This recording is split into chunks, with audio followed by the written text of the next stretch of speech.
Cinema പ്രേമികൾ ഒന്നടങ്കം കാത്തിരിക്കുന്ന സിനിമയാണ് എമ്പുരാൻ. പൃഥ്വിരാജ് സംവിധാനം ചെയ്ത് മോഹൻലാൽ കേന്ദ്ര കഥാപാത്രമായി എത്തുന്ന എമ്പുരാൻ മാർച്ച് 27-നാണ് റിലീസ് ചെയ്യുക. 2019 പൃഥ്വി ആദ്യമായി സംവിധാനം ചെയ്ത ലൂസിഫർ എന്ന സൂപ്പർ ഹിറ്റ് സിനിമയുടെ രണ്ടാം ഭാഗമാണ് എമ്പുരാൻ. ലൂസിഫറിന്റെ വിജയത്തിന് പിന്നാലെയാണ് എമ്പുരാന്റെ പ്രഖ്യാപനവും വരുന്നത്.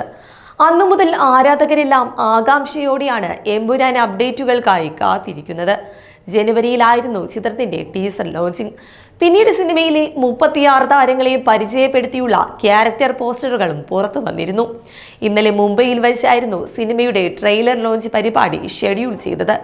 എന്നാൽ അതിനു മുമ്പ് അർദ്ധരാത്രി ട്രെയിലർ പുറത്തുവിട്ട് എമ്പുരാൻ ടീം ആരാധകരെ ഞെട്ടിച്ചിരുന്നു.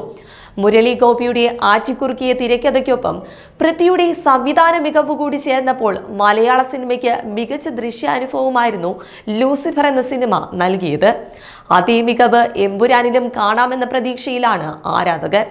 മോഹൻലാൽ ഒരിക്കൽ കൂടി സ്റ്റീഫൻ നെടുമ്പള്ളിയായും അബ്രാം ഖുറേഷി അബ്രാമായും പകർന്നാടുന്നത് കാണാനുള്ള തയ്യാറെടുപ്പിൽ കൂടിയാണ് സിനിമാ പ്രേമികൾ എല്ലാവരും.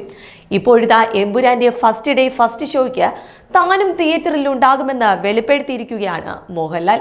എമ്പുരാൻ ട്രെയിലർ ലോഞ്ചിലായിരുന്നു അദ്ദേഹത്തിന്റെ പ്രതികരണം. സാധാരണയായി മോഹൻലാൽ തന്റെ സിനിമകൾ തിയേറ്ററിലെത്തി കാണുന്ന ഒരു പതിവുമില്ല. അതിനാൽ തന്നെ എമ്പുരാൻ പോലൊരു സിനിമയുടെ റിലീസ് ദിവസം തന്നെ മോഹൻലാലും കാണാനെത്തുന്നത് തിയേറ്റർ പൂരപ്പറമ്പാക്കുമെന്ന് ഉറപ്പാണ്. എമ്പുരാൻ പ്രദർശനത്തിനെത്തുന്ന മാർച്ച് 27-ന് രാവിലെ കൊച്ചിയിൽ ആദ്യ ഷോയ്ക്ക് പ്രേക്ഷകർക്കൊപ്പം സിനിമ കാണാൻ താനും ഉണ്ടാകുമെന്നാണ് മോഹൻലാൽ പറയുന്നത്. എമ്പുരാൻ പോലെ വലിയൊരു സിനിമ നിർമ്മിക്കുക എന്നത് തന്റെ സ്വപ്നമായിരുന്നുവെന്നും അത് യാഥാർത്ഥ്യമാക്കിയ പൃഥ്വിരാജിന് നന്ദി പറയുന്നതായും മോഹൻലാൽ പറയുന്നു. എമ്പുരാൻ കേവലം ഒരു സിനിമയല്ല, തങ്ങളുടെ ചോരയും വിയർപ്പുമാണ്. എന്റെ സിനിമാ ജീവിതം 47 വർഷത്തെ മനോഹരമായൊരു യാത്രയാണ്. ഈ ചിത്രത്തെക്കുറിച്ച് കൂടുതൽ എന്ത് പറയണമെന്ന് എനിക്കറിയില്ല. ചിത്രം നിങ്ങളോട് സംസാരിക്കുമെന്നാണ് മോഹൻലാൽ പറയുന്നത്. അതിനോടൊപ്പം ഇന്ത്യയിൽ അവിശ്വസനീയമായ ചിത്രങ്ങൾ നിർമ്മിക്കാൻ കഴിയുമെന്ന ചെറിയ ഇൻഡസ്ട്രി ആയിട്ടും മലയാള സിനിമ ഒരുപാട് കാര്യങ്ങൾ ചെയ്തിട്ടുണ്ടെന്നും അദ്ദേഹം ചൂണ്ടിക്കാട്ടുന്നു.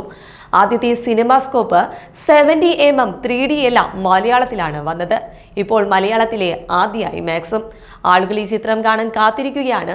ഈ ചിത്രത്തിൽ ഒരു മാജിക് ഉണ്ടെന്നും ബാക്കിയുള്ള കാര്യങ്ങൾ സർവശക്തൻ തീരുമാനിക്കട്ടെ എന്നാണ് ലാലേട്ടന്റെ വാക്കുകൾ. അതേസമയം മോഹൻലാലിനെ കൂടാതെ പൃഥ്വിരാജ്, മഞ്ജു വാര്യർ, ഇന്ദ്രജിത്ത് തുടങ്ങിയ താരങ്ങളും ട്രെയിലർ ലോഞ്ചിന് എത്തിയിരുന്നു. എന്തായാലും വമ്പൻ വിഷ്വൽ ട്രീറ്റ് തന്നെയാണ് ലാലേട്ടനും കൂട്ടരും അണിയറയിൽ ഒരുക്കുന്നത്.